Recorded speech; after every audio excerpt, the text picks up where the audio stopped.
Hello, welcome to Business on Joy News Desk. We want to take you now live to the heart of Accra, where the Octagon Business Center is due to be opened. It's a project embarked upon by Dream Realty, and my colleague Charles Aite has been touring the facility. Charles, how are things shaping up ahead of the launch?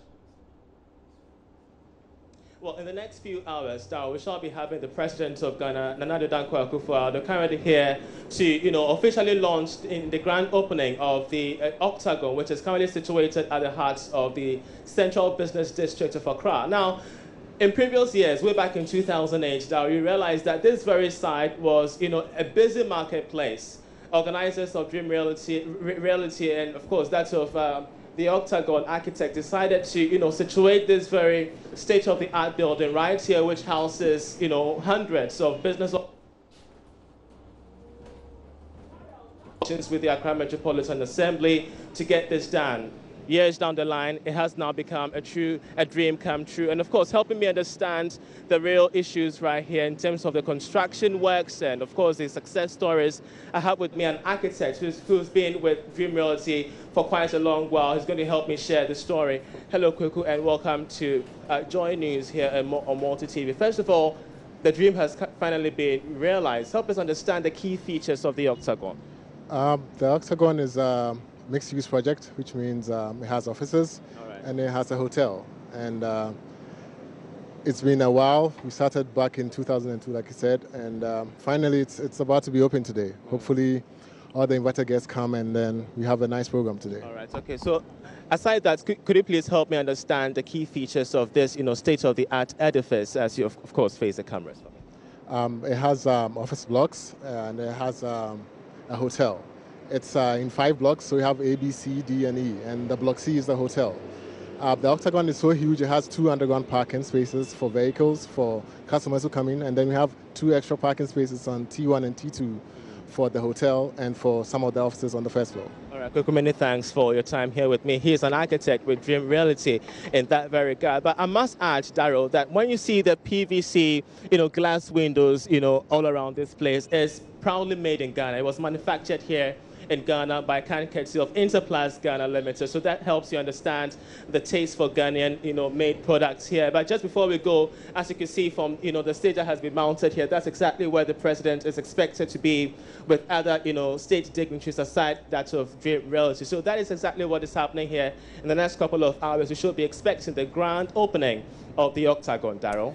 All right, Charles, thanks very much indeed. Didn't know that the Octagon had a hotel in it. Interesting stuff. And of course, we're bringing you that ceremony live here on Joy News. You want to stick around for that. Moving on, a team of West African producers of cocoa is calling for clear guidelines regarding terms of intra-African trade. So far, the government has introduced various policies to boost intra-African trade, including the paperless port system.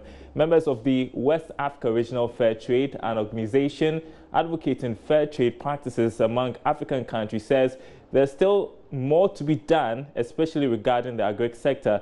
There's more in this report. The West African Regional Fair Trade Convention is an event which brings together trade executives across West Africa to deliberate on best ways to boost trade ties in the SAP region. Key among the agenda was an emphasis on government to deepen ties with other West African countries like Ivory Coast in the determination of global prices like cocoa. Speaking to Joy Business at the sidelines of the event, Chief Operations Officer of the Fair Trade Africa, Dr. Chichi Kuroma, says fair trading between African economies can be enforced only if countries ease up the business environment in their respective zones. You find that for fair trade, we don't really put our face out there. Why? Because we believe in social justice and empowerment of the producers themselves. We believe in creating a voice for the producers. But I think, like you have heard in the morning, the fair trade work in Africa was controlled from Bonn, Germany, up until 2016. And the management you're seeing right now for fair trade, this is a new structure for Fair Trade Africa, and it has been in place for only 2 years. And so our visibility in the last 2 years has increased. Our impact is getting much more. We are starting to inquire about why this model. How can we make it work much better and much more for the Africans?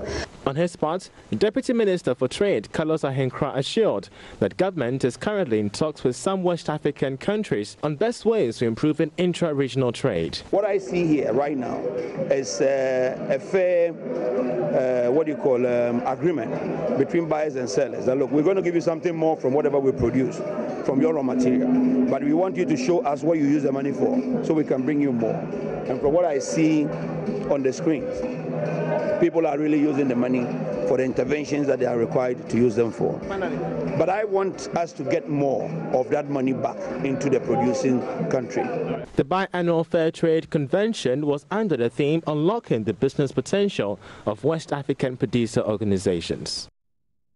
All right, let's turn to the 2018 budget. And Deputy Minister of Finance, Kweku Kwati, has ruled out any tax hikes in the budget that is due to be presented on Wednesday.